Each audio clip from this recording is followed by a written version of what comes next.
মানুষ রাতে ঘুমিয়ে স্বপ্ন দেখলেও আমি স্বপ্ন দেখি তাকিয়ে তাকিয়ে। আর এই স্বপ্নটাকে বাস্তবায়ন করতে রাতভর জেগে থাকি। এই তো সারা রাত জেগে ড্রেস বানিয়ে সকালে আবার সেটা শ্যুট করতে যাব। আসলে জীবনে কোনো কিছুই সহজ না। আপনি কষ্ট করতে পারলে জীবনে সব কিছুই সহজ, আর কষ্ট করতে না পারলে, আপনি পরিশ্রম না করলে আপনার জীবনে কিন্তু কোনো কিছুই অর্জন হবে না।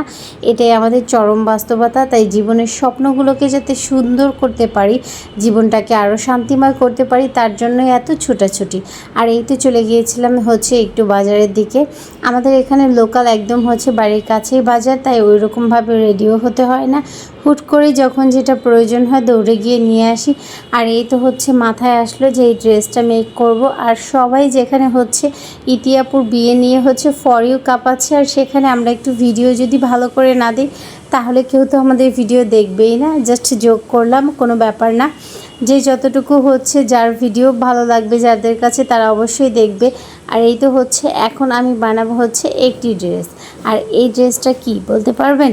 আমি বলে দিচ্ছি। আর এই ড্রেসটা মূলত একটি লেহেঙ্গা কাটিং করব আমি। আর এই লেহেঙ্গা কাটিংয়ের জন্য আমি দুই ধরনের কাপড় নিয়েছি। একটা নিয়েছিলাম যেটা সিল্ক কাপড়, আর একটা নিয়েছিলাম নেট। আর এই দুইটার কম্বিনেশন করে সাথে হাতে পেইন্ট করে একদম সুন্দর একটা লেহেঙ্গা তৈরি করবো। আর হাতে রং করে নাকি মানুষের 2-3 মাস লেগে যায় একটা কাজ করতে। আর আমি ভাই কিন্তু অত অলস না। আর এই তো কীভাবেই করলাম সেটা দেখুন। আর এখানে তো কাপড় কাটতে আমার ঘরেই জায়গা হচ্ছে না, কারণ ঘরে তেমন জায়গায় নেই, ফাঁকা। আর রং তুলি দিয়ে এই ছবির কাজগুলো কিন্তু আমার একদম প্রথম করা, কারণ কাগজ কলমে অনেক ফুল এঁকেছি, তবে এইরকমভাবে কাপড়ের উপর কখনো কোনো ডিজাইন ফুটিয়ে তুলিনি। মেহেদি দেওয়ার ইচ্ছা বা স্বভাব আমার ছোটোবেলা থেকে সেটা আমি করতে পারি, বাট এইরকম কাপড়ে কখনো ফুল করা হয়নি। তাই তো এইরকম একটু হাতটা কাঁপছিল, যাক কোনো ব্যাপার না। তারপরেও ফাইনালি কতটুকু পেরেছি সেটা আপনাদের সাথে শেয়ার করব। আর এটা আমি দুইটা কালার নিয়েছিলাম, একটা ছিল গ্রিন আর একটা ছিল বেবি পিঙ্ক। তো বেবি পিঙ্ক কালারটা আমার তেমন সুন্দর ছিল না, এই জন্য আর একটু ফুটতো না হলে। আর এই তো আমার ফাইনাল লুক। এটা কিন্তু আমার ফুল করা কমপ্লিট, আর কিন্তু বেশি কিছু দিব না। আর এটা উপরের পার্টে আমি রেখেছি, উপরে যেহেতু নেট ব্যবহার করব, সো এটা আশা করি দেখতে ভালোই লাগবে। ফাইনালি একদম সেলাই করতে বসে পড়লাম।